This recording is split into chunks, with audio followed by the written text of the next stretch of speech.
નમસ્કાર દર્શક મિત્રો, મહામંથનમાં આપ સૌનું સ્વાગત કરું છું। રાજકોટમાં માત્ર 20 વર્ષની ઉંમરનો એક જુવાન આપઘાત કરે એ ઘટના આજે એક ઘરે ઘરે ચેતવણી સમાન છે।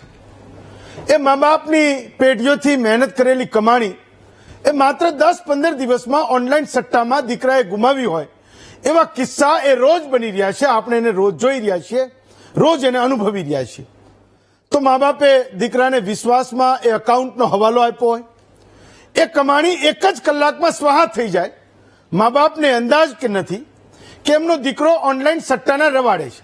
તો એવું બને કે કોઈ વ્યવહાર માટે બાપુજીએ કોઈ રકમ આપી, ઓનલાઈન હારી ચૂકેલો દીકરો એ પૈસા વ્યાજની કડક ઉઘરાણી કરતી એક વ્યક્તિને આપી આવે।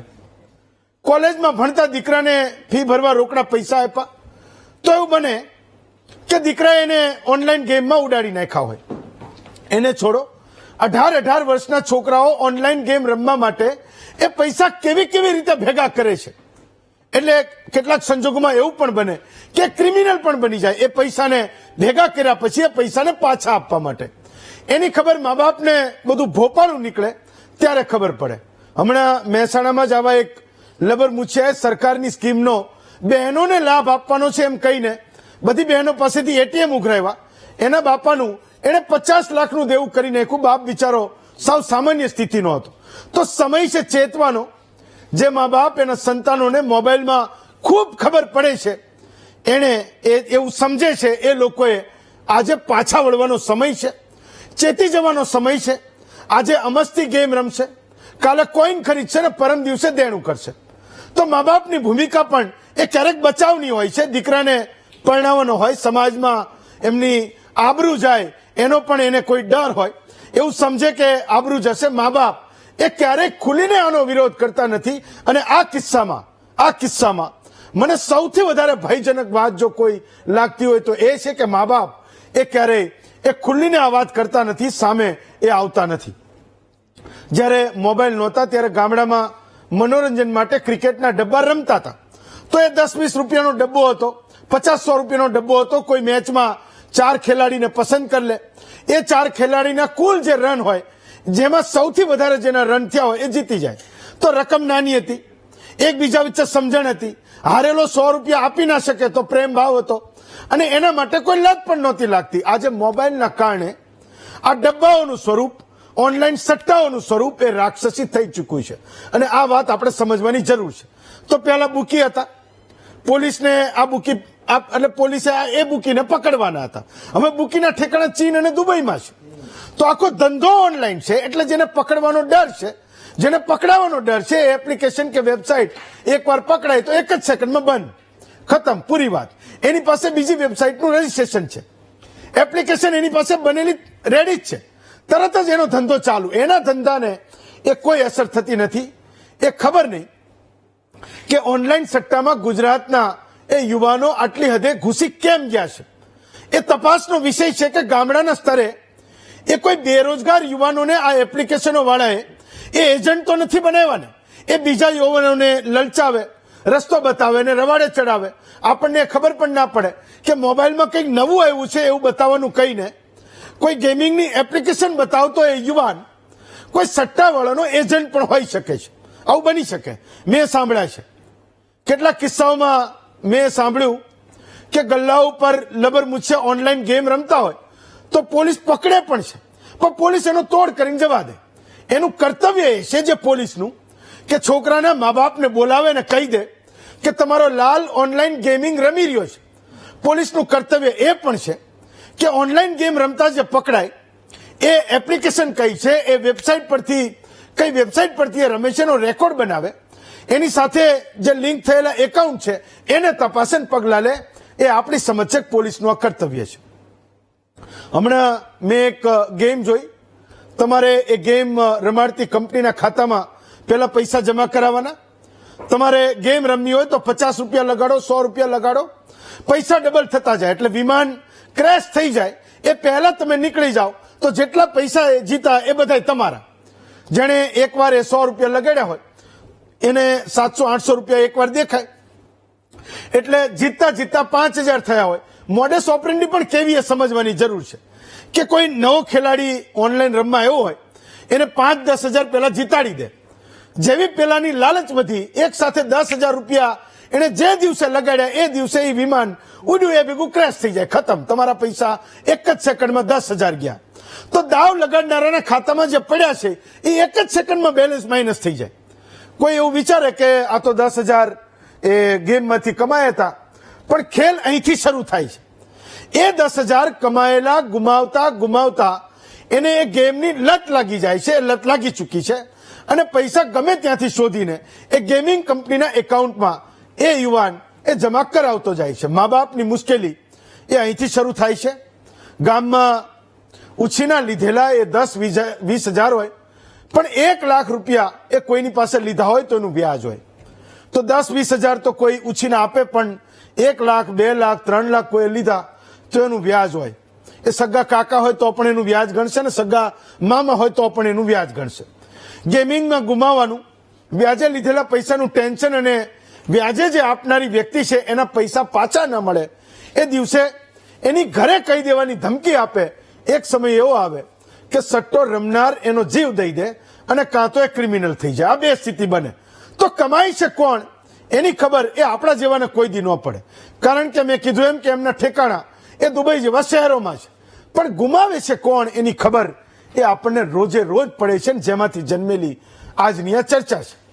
આ ઓનલાઈન ગેમમાં કમાઈને, માનો કે કોઈ ગાડી લાવ્યું હોય તો તમને નહીં ખબર હોય, કોઈ મા બાપ પરથી એનો ભણવાનો ખર્ચ નીકળી ગયો હોય અને એના દીકરાએ ઉપાડી લીધો હોય, ફી ભરતો થઈ ગયો હોય, એવું તમે કોઈ દી નહીં જોયું હોય. એની જવાબદારીઓ એ ઓનલાઈન ગેમમાંથી કમાઈને જાતે નિભાવતો હોય એવો કોઈ પણ યુવાન તમને ગુજરાતમાં ક્યારેય નહીં દેખાય.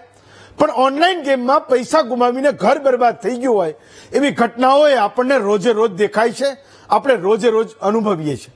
આમાં બધાએ જાણે છે કે વિડીયો ગેમમાં એ પરિવારો, એ ઓનલાઈન પરિવારો એ લૂંટાય છે, યુવાનો આપઘાત કરે છે. એ એવું નથી કે કોઈને ખબર નથી પડતી. આટલી બધી કાયદાની એજન્સીઓ છે, પોલીસની વિવિધ એજન્સીઓ છે, એમને પણ ખબર છે, બેંકોને પણ ખબર છે, કારણ કે રોજે રોજ કરોડો રૂપિયાના વ્યવહારો એ બેંકોમાં થાય છે. આખો ધંધો ઓનલાઈન છે. સરકારને ખબર છે, કારણ કે ઓનલાઈન ગેમિંગ પર સરકાર ટેક્સ લે છે. એટલે કે ગામ અને શહેરોમાં પરિવારો લૂંટાય, એ મિલકતો વેચાઈ જાય, મા બાપ રઝળતા થઈ જાય, પણ સરકાર એ ધંધા પર 28% જીએસટી લે છે. તો આજે સવાલ એ છે કે ઓનલાઈન ગેમિંગને રોકવા માટે એ આપણે સવાલો પૂછવાના કોને?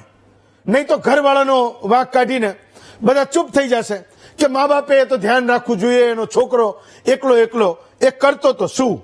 આજે હું એ રાજકોટના એ પંડિત પરિવારના એ 20 વર્ષના એ કૃષ્ણાની સુસાઇડ નોટને વાંચું છું કે ગુજરાતમાં બરબાદ થતો એક પણ પરિવાર બચી જશે તો હું એવું સમજીશ કે આ આપણો પ્રયત્ન છે એ લેખે લાગ્યો છે. એ સુસાઇડ નોટ એ છે કે એણે લખ્યું કે હું આત્મહત્યા કરવા જઈ રહ્યો છું. ગેમિંગ સાઇટ્સ પર હું મારા બધા રૂપિયા ગુમાવી બેઠો છું. હું ગેમિંગ સાઇટ્સ પર રૂપિયા લગાવતા મારી જાતને કંટ્રોલ ન કરી શક્યો. મને માફ કરજો મમ્મી પપ્પા, હું દિલ અને દિમાગથી કમજોર છું. મને નથી લાગતું કે જીવનમાં હું કંઈ કરી શકીશ. એટલા માટે મેં આ નિર્ણય કર્યો છે કે રોજ મરવા કરતા એકવાર હું મરી જાઉં. મારી આત્મહત્યા પાછળ કોઈની ભૂલ નથી, મારી જ ભૂલ છે. ગેમલિંગ ખૂબ જ ખરાબ છે અને ખતરનાક બીમારી છે. હું એક જ સંદેશ આપવા માંગુ છું કે ગેમલિંગથી બાળકોને બચાવજો. આભાર, ગુડ બાય. હું આજે તમને એ કેટલાક જે એક્ટર્સ છે જેને આજનો યુવાન એ સૌથી વધારે રોલ મોડેલ ગણે છે, આ તમામ એવા એક્ટર્સ છે કે જેમના ઘર પરિવારમાં એમના દીકરા ઉપર કોઈ મુશ્કેલી આવે તો જી જાન લગાડી દે, એના દેશ વિદેશના સંપર્કો કામે લગાડી દે. પણ આખા ગુજરાતના અને દેશના દીકરાઓ એ આપઘાત કરી રહ્યા છે, પરિવારો રઝળી રહ્યા છે, પણ એમના ખાતામાં પૈસા આવે તો બધી મોજ છે. આપણને એવું લાગે કે આ એક્ટર પણ એ ઓનલાઈન ગેમિંગની કોઈ વેબસાઇટને પ્રમોટ કરી રહ્યા છે તો એ પોતે પણ રમતા હશે. એવું બિલકુલ થતું નથી. હું એ ગેમનું નામ લઉં છું, 1x Bet છે. નેહા શર્મા નામના અભિનેત્રી છે. હમણાં એની એક સિરીઝ એ જબરજસ્ત ચાલી, લોકોએ ખૂબ જોઈ. આ એક કંપની છે જે ઓનલાઈન બેટિંગનો એ કામ કરે છે. એની સાથે એના સિવાય એવા કેટલાય પરિવારો છે જે બરબાદ થતા હશે, પણ એની સાથે સાથે એ બરબાદ કેમ થાય છે એના મૂળમાં એ જવાની જરૂર છે. ભાઈ શાહરૂખ ખાન, એ ગેમનું નામ છે A23, એમ્બેસેડર છે, પોતે લખે છે ચલો સાથ મેં ખેલે. હવે આ માણસ પાસે નિખરવો રૂપિયા છે, એ ક્યારેય કોઈ ઓનલાઈન ગેમિંગમાં હું નથી માનતો કે જોડાયા હોય. A23 ની કોઈ વેબસાઇટ કે એપ્લિકેશન એ માણસે ખોલી હોય, પણ મને ને તમને એવું કહે છે કે તમે રમો. હવે એના વાળ કેવા છે, એ વાળ કેવા રાખવા જોઈએ, એ ઘર પરિવારમાં એ દીકરો એને એ બ્રાન્ડ એમ્બેસેડર સમજે છે, એને રોલ મોડેલ સમજે છે, એને કેવા કપડાં પહેરાય, એની ફેશન એ શહેરોમાં શરૂ થઈ જાય છે ને એવા લોકો એ ઘર પરિવારો બરબાદ થઈ રહ્યા છે, એના એ બ્રાન્ડ એમ્બેસેડર બનીને બેઠા છે. વિજય દેવરકોંડા છે A23 ગેમના, એ પોતે પણ એ બ્રાન્ડ એમ્બેસેડર છે. આ લોકો આ સાઉથના સ્ટાર એક ફિલ્મમાં 30-40 કરોડ રૂપિયાની ફી લેતા હોય છે. આની પણ ફી એમને એકદમ પરવડે એવી હોય છે, કારણ કે એને બીજું આમાં કંઈ કરવાનું હોતું નથી, એ માત્ર એનો ફોટો વાપરે છે. મહેન્દ્રસિંહ ધોની, મારા જેવા કેટલાય લોકો જેને ક્રિકેટ સાથે પ્રેમ છે, એ આવા લોકોને આઇકન સમજે છે. મલાઇકા અરોરા, જેના ફેશન આઇકન એ આજની દીકરીઓ સમજતી હોય છે. ફર્સ્ટ ગેમ નામની કોઈ એપ્લિકેશન છે. સચિન તેંડુલકર, આપણે જેને ક્રિકેટના ભગવાન કહીએ છીએ, એ જે ગેમને પ્રમોટ કરે છે, ત્યાં શું થતું હશે ખબર નથી. પેટીએમ જેવી મોટી મોટી કંપનીઓ એમની સાથે ટાઈઅપમાં હોય છે, તમે પેમેન્ટ કરો તો એ સીધું એ કંપનીઓના ખાતામાં જાય. જંગલી પોકર નામની કંપની છે, અભય દેઓલ એના એમ્બેસેડર છે. એ જ કંપનીના અનિલ કપૂર એ એમ્બેસેડર છે. અજય દેવગણ એ જ કંપનીના એમ્બેસેડર છે. બધાની આગળ જંગલી લગાડો, પાછળનું નામ એ બદલાતું રહે. અન્નુ કપૂર, જેને આપણે એવું કહીએ છીએ કે જે કેટલાક અભિનેતાઓ છે, એકવાર કંઈક બોલે તો આપણને એ સત્ય લાગે, આપણને ખબર છે કે એ એક્ટિંગ કરે છે, છતાં પણ એના કહેવાથી એક વાત એ કન્વિન્સિંગ હોય છે, લોકો માનતા હોય છે. એવા લોકો પણ જે અત્યાર સુધી એવી એડવર્ટાઇઝમેન્ટથી બચતા રહ્યા છે, એવા ધંધાઓથી બચતા રહ્યા છે, એવા લોકો પણ આ ધંધામાં કૂદી ચૂક્યા છે. કૃતિ ખરબંદા લોટસ 365 ના એ એમ્બેસેડર છે. નવાઝુદ્દીન સિદ્દીકી એ લોટસ 365 ના એમ્બેસેડર છે. સુનિલ શેટ્ટી અગેન એ જ કંપનીના બ્રાન્ડ એમ્બેસેડર છે. આ બધા લોકો એવા છે કે જેમની એક વર્ષની કમાણી હજાર કરોડ રૂપિયા છે અને એમના એટલા બધા ધંધા છે. રફતાર નામનો આ સિંગર, ઘણા બધા લોકોએ એને યુટ્યુબમાં જોયો હશે, એ પણ એના બ્રાન્ડ એમ્બેસેડર છે. તમન્ના ભાટિયા, આપણે જ્યારે બાહુબલી ફિલ્મ આવી તો ખબર પડી કે આવી જબરજસ્ત એક્ટર છે, એના વિશેનું ઘણા બધા લોકોએ ખૂબ વાંચ્યું હશે. એ આ બધી ગેમિંગ ઝોનમાં એના બ્રાન્ડ એમ્બેસેડર બની રહ્યા છે. મનોજ બાજપેયી, વિરાટ કોહલી, સૌરવ ગાંગુલી, હું કોના નામ લઉં, કિકુ શારદા અને ભુવનેશ્વર કુમાર, કે એક ઓવર એમ કે ભુવનેશ્વર કુમારે એવી નાખી, આપણને પોતાને યાદ રહી જાય કે ઓસ્ટ્રેલિયા સામે જે જીતાડ્યા હતા એ અનબિલીવેબલ હતું. એ આખી જિંદગી માટે ક્રિકેટનો તમારા માટે સ્ટાર બની જાય એવા લોકો જ્યારે પરિવારો બરબાદ થઈ રહ્યા છે, એ ઓનલાઈન વેબસાઇટ અને એપ્લિકેશનના એ તમામ લોકો એ અત્યારે તો એ બ્રાન્ડ એમ્બેસેડર છે. ઋતિક રોશનથી માંડીને ઘણા બધા લોકો છે. હું અત્યારે એ નામ લઈશ તો કદાચ આ મહામંથન એમનામ પૂરું થઈ જશે, પણ આપણે બધાએ એ સમજવાની જરૂર છે. એ જરૂર છે કે દીકરો ઘરમાં એકલો છે તો શું કરે છે, એના પૈસાના આર્થિક વ્યવહારો એ કોની સાથે કરે છે. ક્યારેક હવે તો બાપાએ એવું પણ કરવું પડશે કે એ દીકરાના મિત્રો કોણ છે, એ ખાનગીમાં એના નંબર પણ રાખવા પડશે ને ક્યારેક એને પણ પૂછવું પડશે કે બધું એક જ રસ્તે જઈ રહ્યું છે. કારણ કે ઘણીવાર એવું બનતું હોય છે કે કેટલાક ઓનલાઈન ગેમિંગ રમતા જે યુવાનો છે એને એનું મિત્ર સર્કલ રોકતું હોય. ઘણા બધા કિસ્સામાં એવું બને છે કે રોકતું હોય, પણ ભાઈને એ લત લાગી ચૂકી હોય તો એને એનો રસ્તો પસંદ કરી લીધો હોય, કોઈ બીજું ગ્રુપ પસંદ કર્યું હોય. એવા કિસ્સામાં મા બાપનું એના મિત્રો સાથેનું કનેક્શન પણ હું માનું છું કે પરિવારોને એ બરબાદ થતા બચાવશે. તો આજે આપણે એ સવાલ પૂછવાનો છે અને ચર્ચા કરવાની છે, ચિંતન કરવાનું છે કે ઓનલાઈન ગેમિંગ રોજ એ કેટલા પરિવારોને બરબાદ કરે છે. આપણી સાથે મનનભાઈ દાણી છે, ભાજપના નેતા છે, રાજેશ સોની છે, કોંગ્રેસના નેતા છે, અભય શાહ છે, એ સ્વચ્છ સાયબર ભારતના એ પ્રવક્તા છે, મહેન્દ્રભાઈ ત્રિવેદી છે, નિવૃત્ત બેંક અધિકારી છે, પરાગભાઈ પટેલ છે, પીડિત પરિવારજન છે, માલદેવભાઈ બામરોટિયા છે, એ પણ ભોગ બનનારા એક જુનાગઢના નાનકડા એવા ગામમાંથી આવે છે. હું પરાગભાઈ અને માલદેવભાઈને બંનેને વંદન કરું છું કે આજે ગુજરાતના યુવાનોને ચેતવતી આ ચર્ચામાં તમે લોકોએ કોઈ પણ શરમ વગર, સમાજનો ડર રાખ્યા વગર તમે તમારી વાતને મૂકવા અહીંયા આવ્યા છો, જેના કારણે ગુજરાતમાં આ રીતે બરબાદ થતા પરિવારો એ અટકે, એ યુવાનો અટકે અને મા બાપ પણ એ ચેતે. પરાગભાઈ અને માલદેવભાઈ બંનેને હું વંદન કરું છું. અને આરએલ સંઘાણી સાહેબ આપણી સાથે વડોદરાથી જોડાયા છે, પોતે નિવૃત્ત પોલીસ અધિકારી છે. સૌથી પહેલા પરાગભાઈ તમારાથી શરૂઆત કરું છું કે આજે જ્યારે રાજકોટમાં દીકરાએ આપઘાત કર્યો, 20 વર્ષનો એ દીકરો હતો, એના બાપુજીને રડતા જોયા, આપણને એવું થયું કે આ કોઈની સાથે ના થવું જોઈએ. ચાહે એમાં કોઈએ ગમે તે કરવું પડે, ગુજરાતે એમાં કોઈ પણ અભિયાનને છેડવું પડે, પણ કોઈ પણ પરિવાર આ રીતે તો બરબાદ ના થવો જોઈએ. કોઈ સંઘર્ષ કરતો દીકરો, મા બાપને એવું થાય કે કાલે બેંકમાં એ અધિકારી બની જશે, સરકારમાં એ જાહેર જનતાની સેવા કરતો થઈ જશે અને અચાનક જ એ ગળે ફાંસો ખાઈને મરી જાય. એ હું એવું માનું છું કે મા બાપ માટે વજ્રાઘાત છે, પણ આ ગુજરાત માટે પણ વજ્રાઘાત છે. તમે તમારા દીકરાના એ કિસ્સામાંથી તમે બહાર આવ્યા છો, તમે ખૂબ ભાગ્યશાળી છો કે તમે કોઈ રીતે તમારા પરિવારને એ તરફ જતું બચાવી શક્યા. પણ મને તમારા પરિવારનો અનુભવ કહેશો કે આખરે થયું શું ને તમે બહાર કેવી રીતે નીકળ્યા? આજ રોજ મારી ઉપર ફોન આવ્યો કે ભાઈ આજે રાજકોટમાં આ ઘટના બની છે. જી સર, આપનો કેમેરા હશે, આપણે અહીંયા જોશું. આજ રોજ મારી ઉપર ફોન આવી ગયો કે આજે આ ઘટના બની છે, એટલે મને હું તાત્કે તમે આવશો, એટલે હું બિઝી હોવા છતાં બી કોઈ પણ ટાઈપની શેર શરમ રાખ્યા સિવાય મેં કીધું હું સીધો આવી જઈશ અને બેનને કીધું કે તમારે જ્યાં જરૂર પડે ત્યાં હું ઇન્ટરવ્યુ અપાવીશ. જી, આ ઘટના એવી છે કે દિન પ્રતિદિન ગમે તેટલું કરશો વધતી જાય છે. હા, સરકાર આની પાછળ ટ્રાય કરી રહી છે, પણ આવા લોકો કંઈક ને નવા નુસ્ખા શોધીને આ નવા યંગ જનરેશનને બહુ ફસાઈ રહી છે. એટલા માટે કંઈક એવી વસ્તુ કરવી જોઈએ કેમ કે આ જે એના પરિવારમાં વીતશે ને એને જ ખ્યાલ આવશે કે આ મારા છોકરાને શું થયું, આ છોકરાએ સુસાઇડ કરી એક્સપાયર થઈ ગયો. હવે એના ફાધર મધરે કેવી રીતે મોટો કર્યો હશે, એ બહુ મોટી ઘાત છે. કેમ કે હું આમાંથી બહાર નીકળી ચૂક્યો છું અને 1 વર્ષ થઈ ગયું, પણ આ જે મારા દીકરાને તો મેં બચાવી લીધેલો. હવે આ દીકરો કદાચ મનનો કમજોર હોવાથી, મારો દીકરો બી એવું સુસાઇડ કરવા ગયેલો પણ મેં બચાવી લીધેલો. આ દીકરાએ ખબર ના પડીને સુસાઇડ કરી લીધું. પણ હું દરેક પરિવારને એ વખત બી મેં કીધેલું કે તમે લોકો જાગૃત થાવ, કોઈ પણ સમાજનો ડર ના રાખશો, આવા લોકોને બહાર લાવો અને પોલીસ તમને ફૂલ સપોર્ટ કરી રહી છે.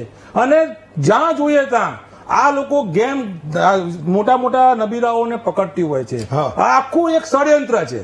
પછી તમારો છોકરો 50,000 હારી ગયો તો એ લોકો પાછો હારી ગયો ઓનલાઈન કાર્ડ આપે, પછી એ છોકરાને કે તારે રમવું છે, રમાડે છે અને પછી શું કરે છે આ લોકો નવા નુસ્ખા લાવે. એની જોડે પાછો એક વ્યાજવાળો તૈયાર હોય, એની જોડે 50,000 રૂપિયા હલાવે અને પછી અઠવાડિયામાં પછી કે તારે 75,000 રૂપિયા આપી દેવાના.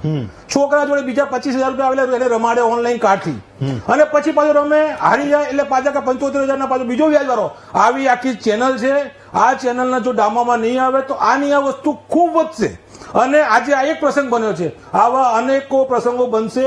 અને હું જાહેરમાં એટલા માટે જ આવ્યો હતો એ વખત બી, પણ જોઈએ એટલો સપોર્ટ મળ્યો નહોતો. મેં કીધું કોઈ પણ સમાજની કોઈ પણ વસ્તુની તમે ચિંતા ના કરશો.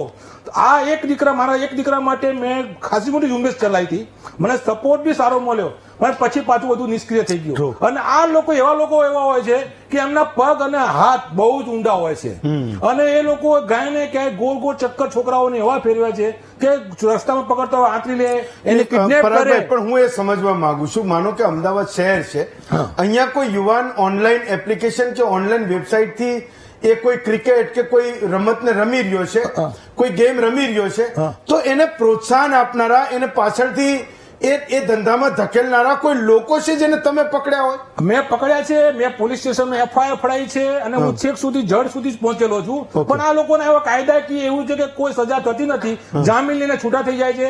હું નીચલી કોર્ટમાં બી ગયો, ત્યાં અમને જામીન ના મળે, હાઈકોર્ટમાંથી જામીન લઈને છૂટી ગયા છે, અત્યારે ખુલ્લેઆમ ફરી રહ્યા છે. મેં આજથી બી પોલીસ સ્ટેશનમાં હું જઉં છું, એ લોકોને કહું છું કે ભાઈ આ કંઈક આ લોકો જો પગલા લો. મેં પોતે પૈસા ચૂકવેલા છે આ લોકોની પાછળ, તેમ છતાં આ લોકો પૈસાની ઉઘરાણી ચાલુ રાખે છે. મારી વાઈફે મને પોતાના છોકરાને કિડનેપ કરેલો, એ વખતે એને પોતાના બધા દાગીના પણ એને આપી દીધેલા.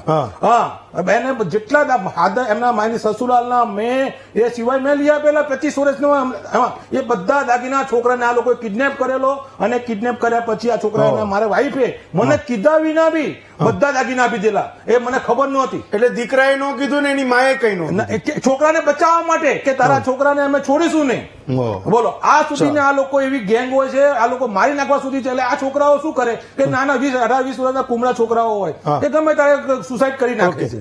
તો હવે આના માટે શું કરવું જોઈએ? સરકારે બહુ મોટું વિચારવા જેવું છે. મેં હર્ષ સંઘવી સાહેબને બી લેટર લખેલો, અમિત શાહ સાહેબને બી લેટર લખેલો જી. કે હા, અને હું દરેક જગ્યાએ FIR મૂકેલી, એની કોપી આપેલી, પણ હજુ આની સુધી મૂળ સુધી પહોંચશે નહીં ને ત્યાં સુધી આ ખતમ થવાનું નથી. આ રીતના છોકરાઓ સુસાઇડ કરતા રહેશે અને આનું કોઈ નિરાકરણ નહીં આવે. માલદેવભાઈ, હું એ સંવેદના વ્યક્ત કરું છું. તમે તમારા દીકરાને એ ઓનલાઈન ગેમિંગમાં એ ગુમાવ્યો છે, એ ગુજરાતને પણ એનો ખેદ છે. પણ મને એવું કહેશો કે એવું શું થયું હોત તમારા તરફથી કે એ ઘટનાને રોકી શકાય હોત? તમારો દીકરો આજે તમારી સાથે હોત, એવું શું થઈ શક્યું હોત? એ ગુજરાતના મા બાપ જાણવા માંગે છે.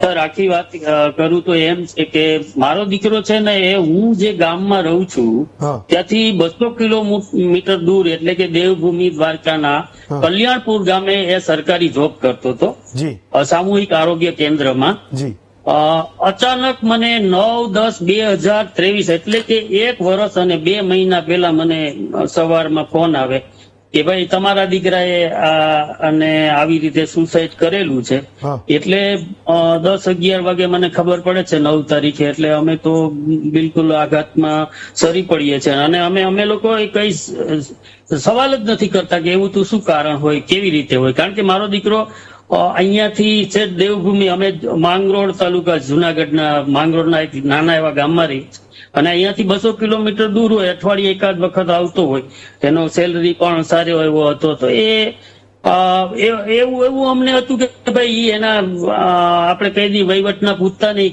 કે યુવાન બાળક હોય, યુવાન દીકરો હોય તો કે ભાઈ એના રીતે એ રહેતો હશે. અને સાહેબ, એ 10 તારીખ પછી મને ખબર પડી અને 10 તારીખે અમને તો 10-15 દિવસે આઘાતની અંદરથી બહાર આવ્યા.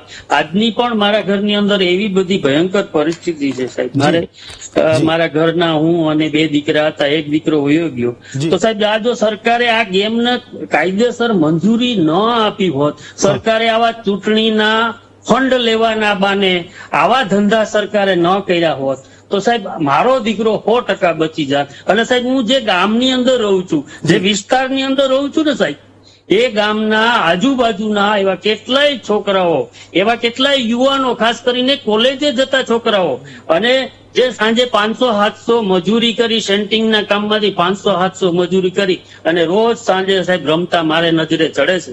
જી. અને આ બધા જે યુવાનો છે એને નષ્ટ કરવાનું કામ આ ગેમિંગ ઝોન કરી રહ્યા છે. અને સાહેબ, કરુણતાની વાત તો એ છે સાહેબ, અમે બેશક અમે જવાબદાર હશે, અમારા ઉછેરમાં ક્યાંક ખામી હશે ને હશે જ, તો જ અમારે આ ભોગવવાનો વારો આવ્યો. પણ સાથે સાથે સાહેબ, એટલું પણ બિલકુલ સાચી વાત છે કે આ સરકારની પણ મોટી જવાબદારી થાય. અમે જયારે પોલીસને પૂછવા જઈએ કે સાહેબ અમને કયો તો ખરા કે આમનું કારણ શું છે, તો જયારે પોલીસને અમે વારંવાર પૂછીએ તો પોલીસ એમ કે ભાઈ હજી મારા દીકરાનો 1 મહિનો અને 2 મહિના થયા સાહેબ, 1 વર્ષના 2 મહિના. મને સરકાર તરફથી FSL રિપોર્ટ નથી આપ્યો, મને મોબાઈલ, મારા દીકરાનો મોબાઈલની પણ હજી મને પ્રાપ્ત નથી થયો. અને જયારે પોલીસ સ્ટેશનને પૂછવામાં આવે ને તો કે ભાઈ અત્યારે અમે કઈ કહી ન શકીએ, હજી ઓલો FSL રિપોર્ટ આવે પછી તમારો મોબાઈલ આવે ત્યારે ખબર પડે સાહેબ.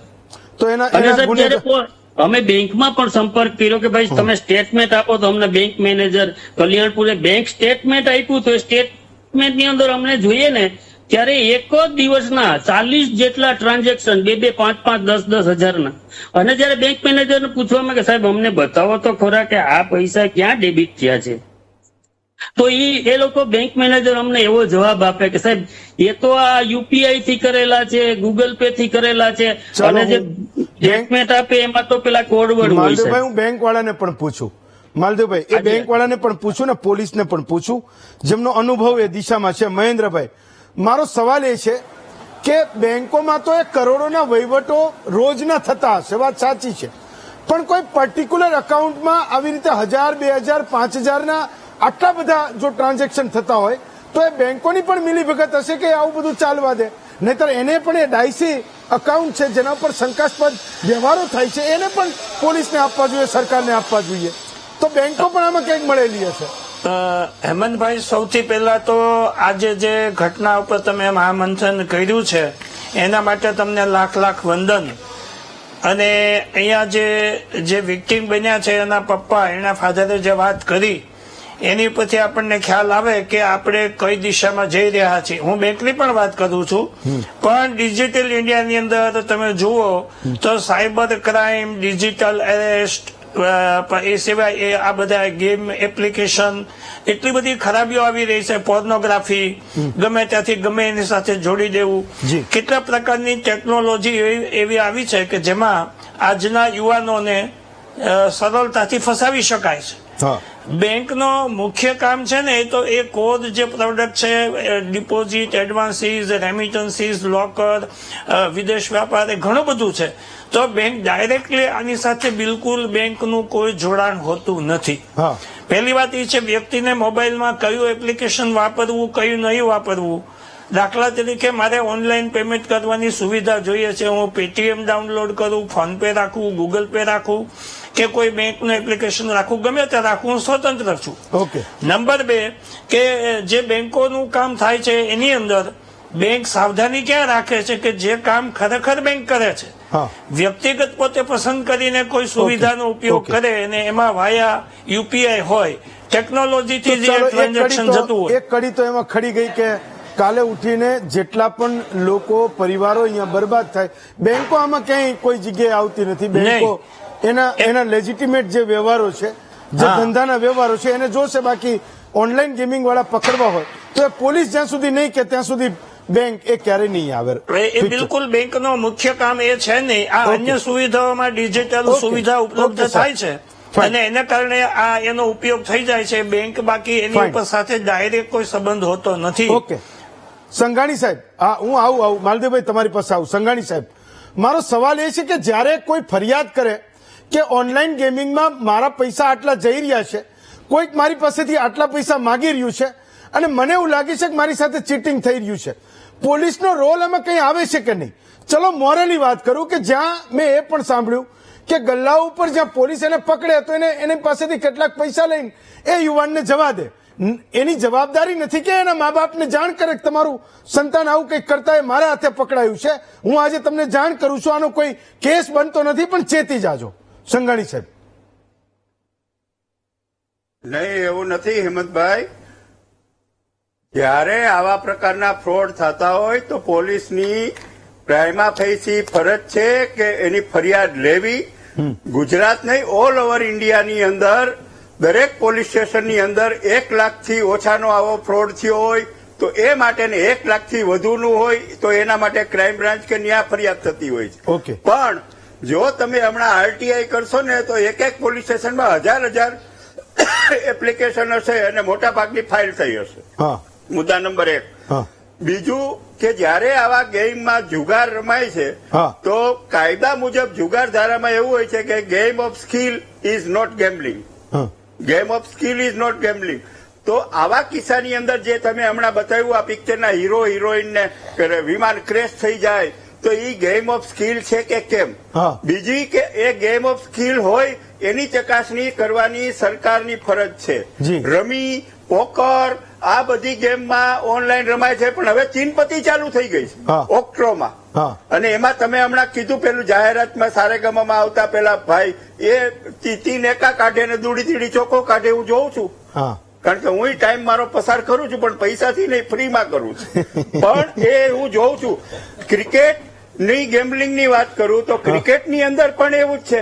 જયારે ક્રિકેટને પોલીસ પકડે છે સટ્ટામાં ને એમાં, જયારે આ બધી જાહેરાતો આવે છે ઓનલાઈન ને ધોની કોહલી આપતા હોય તો એ જુગાર નહીં. તો એને યુ કમ્પેર. સરકાર જેને માન્ય આપે એ જુગાર નહીં અને સરકાર નો આપે એ જુગાર. એ તો આ તો ટ્રેજડી કહેવાય. એને કમ્પેરિઝન કાયદા મુજબ કરવી જોઈએ કે આ ગેમ ઓફ સ્કિલ છે કે નથી.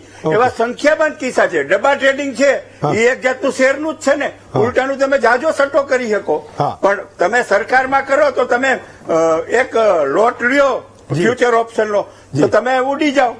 જેથી ભાજપ સરકાર ડાઉન થઈ તો એકારે કેટલાય ઘર ભેગા થઈ ગયા. તો એ ગેમ ઓફ સ્કિલ એ સ્કિલ જ છે સટ્ટો. પણ વાયદા બજારમાં સરકારે માન્યતા આપીને એમાં લખાવો તો તમે ગુનો નથી કરતા, બાકીના ગુનો કરે છે.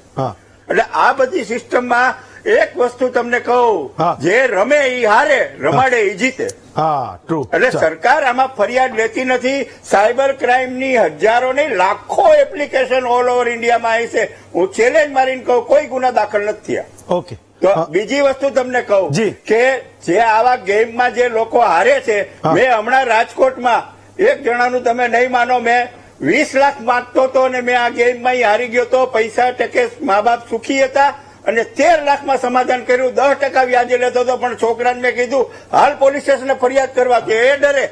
અને છતાંય મેં ઓલાને દમ મારી. આ તમને બહુ સત્ય ઘટના કહું છું. દમ મારીને મેં 7 લાખ રૂપિયા ઓછામાં સમાધાન કરાવ્યું. પણ ઓલો ફરિયાદ નો કે મારી પાસે 10% માંગ્યા. બહુ કહેવાય, બહુ કહેવાય. કારણ કે ઓલા બધા Okay. પર્ટિક્યુલર કોમ્યુનિટીના હતા. Yes. અને તમે રાજકોટનું તો વાત જાણો છો કે કોણ કોણ ન્યા વ્યાજે આપતા હોય, જી. કઈ કઈ કોમ્યુનિટી જી, આપતા હોય. જી. હું નામ નથી લેવા માંગતો, Okay. પણ હું તમને નામ સહી દે તમે તમે કહો તો ખૂબ આપું. એમ valid કાંઈ કોઈના point બાપથી મૂક્યા. બીતા નથી આપણે. તમે ખૂબ વેલિડ પોઈન્ટ મૂક્યા સંઘાણી સાહેબ.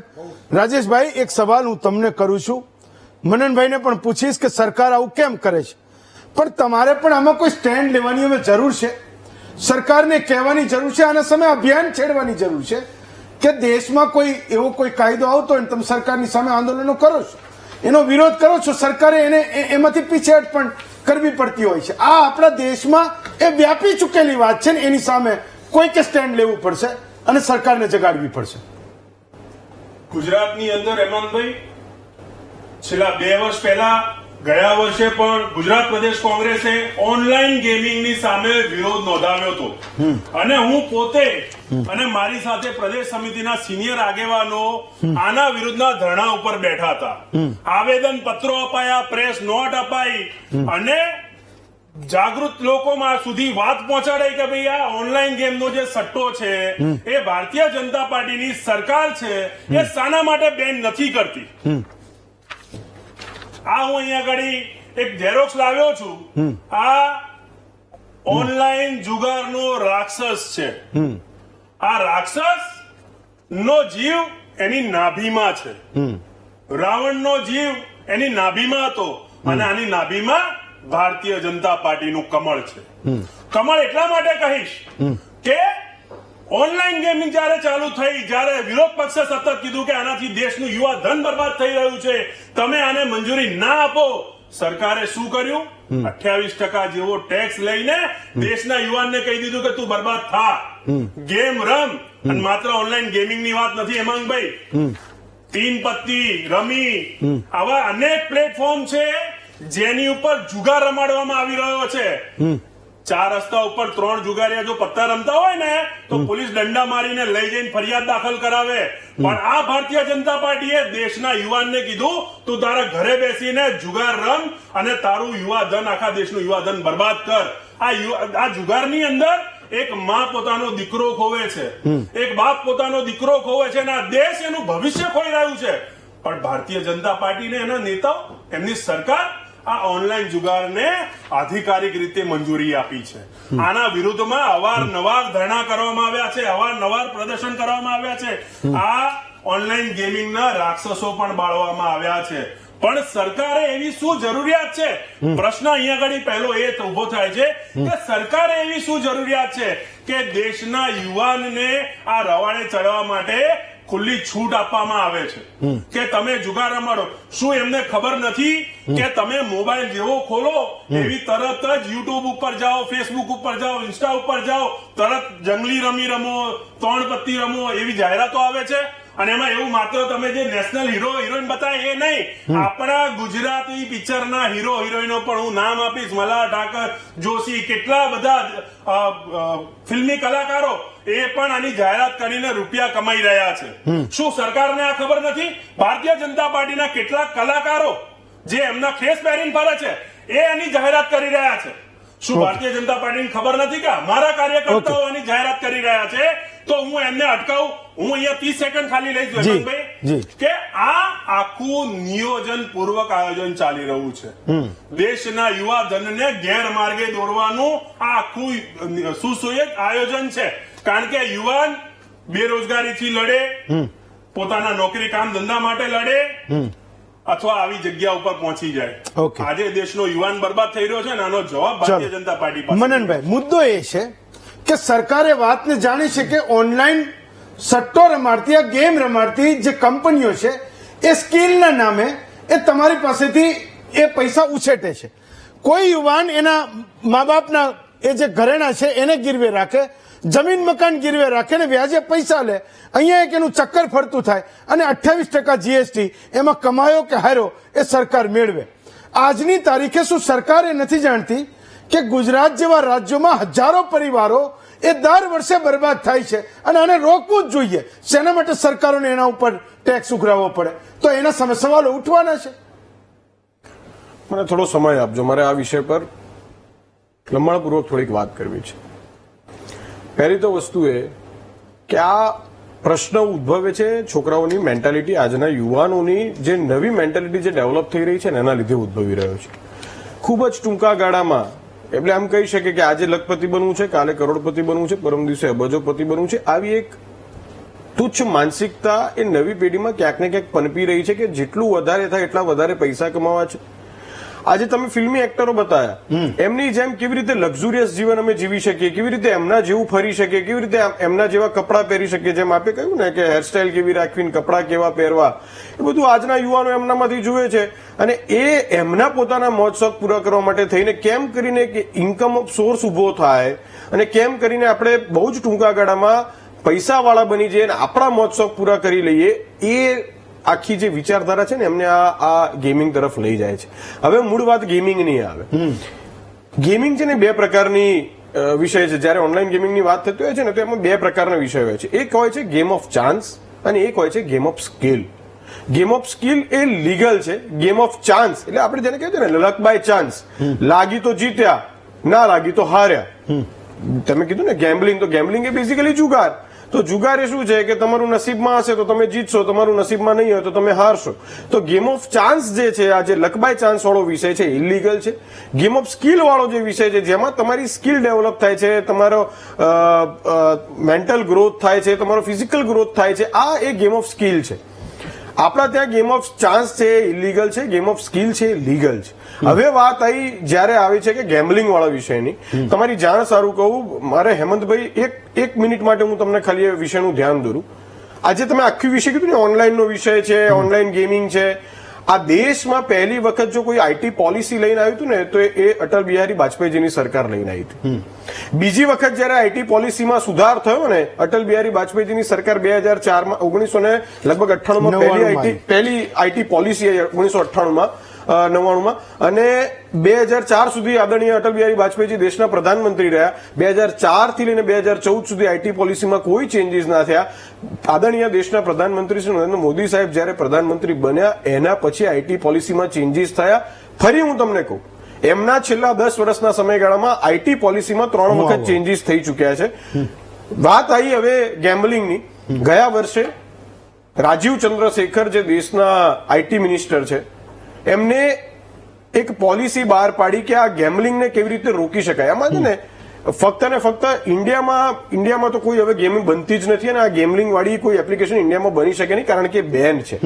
તકલીફ ક્યાં આવે છે જ્યારે વિદેશમાં બેઠા બેઠા ડેવલપરો ગેમ બનાવે છે અને ક્યાંક ને ક્યાંક જે સોશિયલ મીડિયાના માધ્યમો જેમ કે યુટ્યુબ છે કે અધર એપ્લિકેશન્સ હોય છે જેના પર આપણે ઓટીટીના માધ્યમ હોય છે ત્યાંની એડ ચાલે છે અને ત્યાં ક્યાંક ને ક્યાંક આપણો યુવાન અથવા તો આપણો દેશનો નાગરિક અથવા તો દેશની બહાર રહેતા પણ ઘણા નાગરિકો ભરમાય છે અને એને ક્લિક કરીને એને ડાઉનલોડ કરીને અને રમવાનું શરૂ કરતા હોય છે. એટલે પહેલું જે આપણે સૌથી મોટું સરકારે કામ કર્યું કે દેશમાં કોઈ પણ જાતનો ડેવલપર આ ગેમ ડિઝાઇન કરી શકતો નથી. હવે જ્યાં સુધી હું રાજીવ ચંદ્રશેખરની વાત કરું, ગયા વર્ષે જે નવી આઈટી પોલિસીમાં જે સુધાર કરવામાં આવ્યો કે કેવાયસી કરવું પડશે. આ જે ગેમ છે એ ગેમ ઓફ સ્કિલ કેવી રીતે છે એને સાબિત કરવું પડશે. કોઈ પણ કંપનીને ગેમ ઓફ સ્કિલના નામે ગેમ બનાવી છે તો એનું સેન્ટર ઇન્ડિયામાં હોવું પડશે.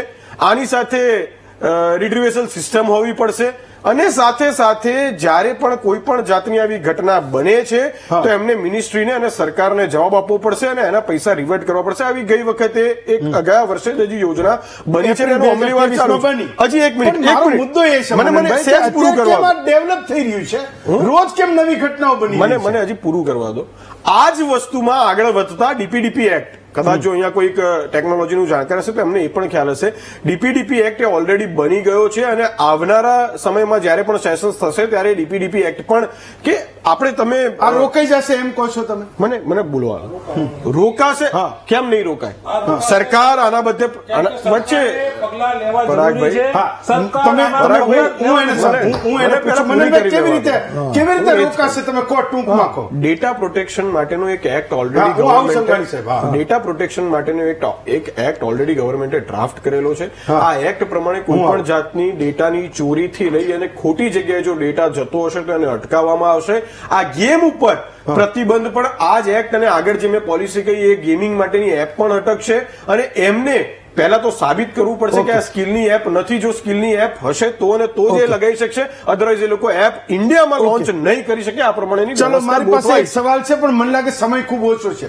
સવાલ એ છે કે એક મેચ ક્રિકેટની રમાય છે, એની સાથે પેરેલલ કોઈ વ્યક્તિ 11 ખેલાડીઓને પસંદ કરે છે કે આ મારી ટીમ, અને એમાં એ હારે છે, જીતે છે. હવે આ તો બધી દેખાતી વાત છે. એના સર્વર અહીંયા છે કે વિદેશમાં છે કે એને રમાડનારો અહીંયા છે કે બહાર છે, બધી તમામ દેખાતી વસ્તુઓ છે ઓનલાઈન પણ. ફાઇન, હું અભયભાઈ તમને પૂછું છું કે કોઈ એવો સ્કોપ છે કે મા બાપે જાણી લે કે એનો દીકરો એ આ તરફ જઈ રહ્યો છે અને એને ક્યાંક એ રોકી લે, કોઈ સ્કોપ છે? 10% પણ કોઈ સ્કોપ છે? એનો દીકરો ગળે ફાંસો ખાય એના પહેલા એના મા બાપને ખબર પડી જાય કે આ ઓનલાઈન ગેમિંગ ના રવાડે છે. સંસ્કાર સિંચનની સૌથી મોટી આવશ્યકતા હોય છે. બાળપણથી બાળકને જો સંસ્કાર આપ્યા હોય હા. અને એ ઉછેરની અંદર રાખ્યા હોય અને સતત એના સંપર્કમાં રહ્યા હોય તો અવસર ના આવે. ઓકે. હું બીજું કહેવા માંગીશ કે આસામય યૌવનના પુષ્પો અણધાર્યા મુરઝાઈ રહ્યા છે. હા. એ સમયે કાયદો કરીને અટકવાનું નથી, કાયદામાં પરિવર્તન લાવીને આ દેશના યુવાધનને બચાવવાનું છે. ઓકે. જ્યારે દેશનું યુવાધન પાયમાલ થઈ રહ્યું હોય ત્યારે આપણે આંખ પર પટ્ટી બાંધીને તમાશો જોઈ ના શકીએ કે આ દેશનો યુવાન જ્યારે બરબાદ થઈ રહ્યો છે, ગેમની અંદર પોતાની કિંમતી જિંદગી ડુબાડી રહ્યો છે, પોતે આપઘાત કરી રહ્યો છે. એ સમયે આ દેશના સર્વ સત્તાધીશોએ જાગવું પડશે. આ રાજનૈતિક મુદ્દો નથી, આ દેશના સમાજ હિતનો મુદ્દો છે. દેશના યુવાધનને બચાવી દેવો પડશે. આપણે વિકસિત ભારતની સંકલ્પના કરી છે, તો વિકસિત ભારતમાં આપણે જો વિશ્વગુરુ બનવું હશે તો આ દેશના યુવાનોને પાયમાલ થતા બચાવવા પડશે. એના માટે જે પણ કરવું પડે તે તાત્કાલિક અસરથી કરવું પડે. ઓકે. આપણે જે સાહેબ જે સેલ્ફ રેગ્યુલેટરી મોડેલની વાત થઈ રહી છે, રાજીવ ચંદ્રશેખરજી જે નિયમો લાવ્યા એની અંદર સેલ્ફ રેગ્યુલેટરી મોડેલ લાવ્યા છે. જો સેલ્ફ રેગ્યુલેટરી એટલે હું મોડેલ ના જ રમું એ પ્રકારે. ના, તો? એ ગેમિંગને કંટ્રોલ કરવા માટે એ લોકોનું એક ગેમિંગનું એસોસિએશન અને મનોચિકિત્સકોને બધા સાથે બેસીને એના નિયમાવલીઓ નક્કી કરી રહ્યા છે. સાહેબ, જો આ સેલ્ફ રેગ્યુલેટરી મોડેલથી આ દેશ ચલાવવો હોય તો અદાલતોને તાળા મારી દેવા પડે, પોલીસ સ્ટેશનને તાળા મારી દેવા પડે, લોકો સેલ્ફ રેગ્યુલેશન કરશે. સાહેબ, આ સેલ્ફ રેગ્યુલેશનથી આ મોડેલ ના ચાલે. મારી નમ્ર વિનંતી છે આપના માધ્યમથી, કડકમાં કડક કાયદો તાત્કાલિક અસરથી બનાવવો પડે, એક લિમિટેશન રાખવી પડે. ઓકે. કેટલા રૂપિયાની અંદર લોકો નાખી રહ્યા છે સાહેબ. આ દેશની અંદર આખી ઇકોસિસ્ટમ ડેવલપ થઈ ગઈ છે. પરદેશથી એ એપ્લિકેશન ડેવલપ થતી હોય પણ પૈસા તો આ દેશમાંથી જઈ રહ્યા છે ને. તો આ ઇકોસિસ્ટમને તોડવી પડે. કરોડો રૂપિયાની આપણે રેવન્યુ જનરેટ કરી રહ્યા છે, તો એ કરોડો અબજો ખરબો રૂપિયા જેની અંદરથી એ લોહીના ખૂનમાંથી કમાણી આવી રહી છે, Yes, જે yes. આ લાશ ઉપરથી કમાણી થઈ રહી છે. શું એવી કમાણી આપણે ધોઈ પીવી છે? તાત્કાલિક અસરથી આ દેશની સંસદ મળી રહી છે. હું વિનંતી કરીશ, આ રાજકીય મુદ્દો નથી. દેશની સર્વોચ્ચ પંચાયત જ્યારે મળી રહી હોય તો આ દેશના યુવાનોની વ્યથા અને વેદના પહોંચાડવી જોઈએ. અને આવી ગેમિંગો જે ચાન્સના નામ ઉપર, જે સ્કિલના નામ ઉપર ચાન્સ તરીકે લોકોના જીવનને બરબાદ કરી રહી છે, લાખો રૂપિયા એની ઓકે. અંદર નાખી રહ્યા હોય તો એને અટકાવવા માટે સત્વરે આગળ આવવું જોઈએ એવી મારી આપના ચાલો, માધ્યમથી પરિવારો વિનંતી છે. બચી જાય એના માટેના 3 સમાધાનોની ચર્ચા કરીશું. એક બ્રેક લઈએ, બ્રેક પછી પાછા આવીશું. બ્રેક પછી સ્વાગત છે આપનું મહામંથનમાં. માલદેવભાઈ, તમારે કઈ કહેવું તો 20 સેકન્ડ છે. મારે બીજા 3 લોકોને પણ એ ચાન્સ આપવાનો છે. માલદેવભાઈ, 20 સેકન્ડ. હા, મારે તો એવું કેવું હતું કે પેલા બેંક વાળા જે અધિકારી છે એમને જે કીધું કે ભાઈ બેંકમાં આની કઈ ખબર ના હોય, પણ સાહેબ જનધન ખાતું હોય ને તમે 2 થી 3 ટ્રાન્ઝેક્શન કરો કે 20,000 કે 30,000 ઉપર ટ્રાન્ઝેક્શન કરો તો બેંક મેનેજર લોક કરી દે છે ખાતું. ટ્રુ. એટલે એમની પણ ક્યાંક ને ક્યાંક, જવાબદારી દાખલા તરીકે મારા ઓકે. છોકરાના 40 ટ્રાન્ઝેક્શન થયા એક દિવસમાં, હા. બેંક મેનેજરે ધાર્યું હોત તો લોક કરી દે. બીજી વાત સાહેબ ઈ કહેવા માંગુ લાસ્ટમાં કે સરકારે આ જે સરકારના રિપ્રેઝેન્ટેટિવ બેઠા છે સાહેબે બહુ આઈટી પોલિસીની વાત કરી ને આ બધી એપ્લિકેશનો બંધ થઈ જશે, ડીપીટી બંધ થઈ જશે, પણ સાહેબ અમને જરાય વિશ્વાસ નથી આ સરકાર ઉપર કે કોઈ પણ સરકાર ઉપર. જ્યાં સુધી એમને આજે 28% ટેક્સ સિવાયના જે પૈસા ચૂંટણીઓમાં વાપરે છે ને એ બંધ નહીં થાય ને ત્યાં સુધી આ બધું ચાલવાનું ને ચાલવાનું. સંઘાણી સાહેબ લાસ્ટ 20 સેકન્ડ. સંઘાણી સાહેબ તમે આંગળી ઊંચી કરી હતી. સાહેબ પેલા વહેલા તો જે વિભક્ત કુટુંબ છે અને વર્કિંગ વુમનને જે છે એના કારણે નાના છોકરાઓ આ બધા ગેમિંગ ઝોનમાં આવી જાય. જી. બીજી વસ્તુ અગત્યનો મુદ્દો જે તમારે બધા મિત્રો જે આ સાંભળે છે કે જ્યારે સાયબર આઈટી એક્ટ મુજબનો જે ગુનો દાખલ થાય છે એ તપાસ કરવાનો હક માત્ર પોલીસ ઇન્સ્પેક્ટરને છે. હવે ગુજરાતની અંદર પોલીસ સ્ટેશન 550 હોય તો એ પીઆઈ ગુનાની ફરિયાદ લે કે ગુનાની ફાઇલ કરે? તમે એસીપી ઓફિસમાં કે ડીવાયએસપી ને એને ફાઇલ કરવાની સત્તા છે. જી. પ્રોબ્લેમ એ થાય છે કે ગુના દાખલ નથી થતા કારણ કે પીઆઈ તપાસ કરવા જઈ નથી શકતો સાહેબ. ઓકે. એટલે નો ડાઉટ પોલીસ મદદ કરે છે કે લઈને પાછા અપાવી દે છે પૈસા, ચાલો. પણ પીઆઈ તપાસ ની સત્તા હોય ગુનાઓ જાજા દાખલ થતા નથી. ઓકે. બીજું મહેન્દ્ર ત્રિવેદી સાહેબે એવું કીધું કે ભાઈ જામતારા ને એવા ફ્રોડના કિસ્સાઓ જુઓ તો એમાં બેંકના કર્મચારી જ ઇન્વોલ્વ હા, હોય true, true. મેં એક તમારે સવાલ એકાઉન્ટ પૂછ્યો. ખોલીને રોજ 50,000 લાખ ઓકે. 2 લાખ રોજના રિઝર્વ બેંકના મુજબ 10,000 કરોડથી વધુનો ફ્રોડ થાય છે ઓકે. આવા કિસ્સામાં ગેમિંગ ને Yes, અન્ય fine, કારણસર. sir. હા 20 સેકન્ડ પરાગભાઈ. જ્યાં સુધી આ બંધ નહીં કરવામાં આવે ત્યાં સુધી આ કિસ્સાઓ બનતા રહેશે. આમાં નહીં ભાજપ નહીં કોંગ્રેસ. હું એક પીડિત પરિવારમાંથી આવ્યો છું અને જી. હું પોતે સક્રિય કાર્યકર સોશિયલ કાર્યકર છું. હા. પણ મને એવું લાગે જ્યાં સુધી આ બંધ નહીં કરવામાં આવે હા. ત્યાં સુધી આવા છોકરાઓના કિસ્સા બનતા રહેશે. દરેક મા બાપ પોતાનો દીકરો સ્વજન ગુમાવી શકશે અને એ સહન કરવાની તાકાત કુટુંબોની નહીં રહે અને પૂરા પરિવારો ખતમ થઈ જશે. એટલે હું તો સરકારને એક જ વસ્તુ કહેવા માંગીશ કે આને સામે કડકમાં કડક પગલા લો. આવા ગુનેગારોને બહાર લઈ જામીન કે કોઈ હાઈકોર્ટમાં બી જામીન ના મળવા જોઈએ એવા સખ્તમાં સખ્ત પગલા લો એવી મારી સરકારને નમ્ર અપીલ છે. સરકાર બે તમારા- હાથ જોડીને કહું છું કે આવા લોકોને છોડશો નહીં. ઓકે. નકર આવા નવા આજે આ છોકરો 21 વર્ષનો ઓકે. આવા નવા છોકરાઓ પરાગભાઈ, થતા રહેશે. સરકાર હું એવું માનું છું કે તમારા જેવા પરિવારોનું ખાસ સાંભળશે. આપણે પ્રયત્નો પણ કરીશું ને વાત સરકાર સુધી પહોંચવી પણ જોઈએ. એ પહોંચવી Rajeshbhai last 20 second. Okay last 20 second. Hemantbhai, ભારતીય જનતા પાર્ટીના પ્રવક્તાએ અત્યારે બે વાત મૂકી. હા. એક તો એમને એવું કીધું કે યુવાનોની માનસિકતા, આજકાલના યુવાનોની માનસિકતા પોતાના શોખ મોજ પૂરા કરવા માટે આ વિચારધારાને અપનાવે છે. તો એ યુવાનોને સારી વિચારધારા આપી સ્કિલ ઇન્ડિયાના નામે આટલા મોટા પ્રોજેક્ટ ચાલુ કર્યા, હા. એ બધી તરફ લઈ જવાની જવાબદારી કોની છે? ભારતીય જનતા પાર્ટીની સરકાર છે, એમની છે કે બીજા કોઈની છે ભાઈ? અને બીજું એમને કીધું કે 2004 થી 14 સુધી, એટલે સારુંથી નહેરુજીને યાદ ના કરે એમને કોઈ 2004 થી 14 સુધી કોઈ જ કાયદામાં ફેરફાર નથી થયો. મારે એ જાણો કે 2004 થી 14 સુધી કેટલા ઓનલાઈન ગેમિંગના પ્લેટફોર્મ હતા અને કેટલા કેસ બનતા ઓકે. હતા અને ચાલો. 2014 થી 2025 સુધી ઓકે. કેટલા એમને માહિતી કેસો બન્યા નથી. છે. ઓકે. અને કેટલું અત્યારે ફાઇન. ચલો એ સવાલનો જવાબ માંગો મનનભાઈ. Last 20 second. પહેલી તો વસ્તુ એ છે ને, હું એવું માનું છું કે જાણકારી સાથે દરેક લોકોએ આવવું જોઈએ. સૌથી પહેલી ઓનલાઈન ગેમિંગ, જે આ ગેમ્બલિંગ અને જેને આપણે કહીએ છીએ ને આ લક બાય ચાન્સ અને આ ગેમ ઓફ સ્કિલ ને, આની શરૂઆત 2008 માં થઈ હતી. એમને છે ને એ હોમવર્ક કરીને આવવું જોઈએ, પહેલી વસ્તુ. બીજી વસ્તુ, મારે આ જ વિષય ઉપર જયારે આટલું રાડ પાડીને બોલી રહ્યા છે, મારે એમને એ પૂછવું છે કે તમારા જે છત્તીસગઢના પૂર્વ સીએમ હતા ભૂપેશભાઈ બઘેલ, વચ્ચે નહીં. ચાલો મારામાં વચ્ચે નહીં. હું પોલિસીની વાત કરો કે રાજેશભાઈ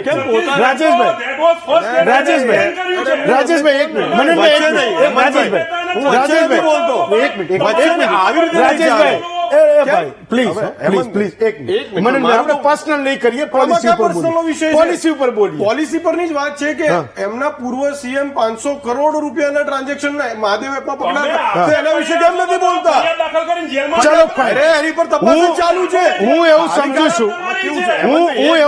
છું મનનભાઈ ને રાજેશભાઈ ઓકે મનનભાઈ ને રાજેશભાઈ આ મુદ્દો રાજેશભાઈ પ્લીઝ તમે યાર વચ્ચે ના બોલો. તમે તમારી વાત પૂરી કરો પ્લીઝ, જલ્દી પૂરી કરો. જ્યાં સુધી પોલિસીની વાત છે, ભારતીય જનતા પાર્ટીની સરકાર એ આ બાબત માટે સર્વસ્પષ્ટ છે કે કેમ ગમે તેમ કરીને એન પ્રકારે આ પ્રકારની એપ્લિકેશન બંધ થવી જોઈએ અને થશે જ. આ ભારતીય જનતા પાર્ટીનો આ દેશના અને ગુજરાતના લોકોને વાયદો છે. હું એવું સમજુ છું કે સરકારોએ લેવી જોઈએ વાતને, જે પરિવારોની સિસ્કીઓ એમને સંભળાવી જોઈએ, વેદનાઓ એમને સમજાવી જોઈએ અને સામે ઓપોઝિશને પણ એ જ સંવેદનાથી આ મુદ્દાઓને રોજે રોજ ઉઠાવવા જોઈએ, દરેક રાજ્યોમાં ઉઠાવવા જોઈએ. મનનભાઈ, રાજેશભાઈ, અભયભાઈ, ત્રિવેદી સાહેબ, પરાગભાઈ, સંઘાણી સાહેબ ને માલદેવભાઈ, 6 વક્તાઓનો ખૂબ ખૂબ આભાર માનું છું.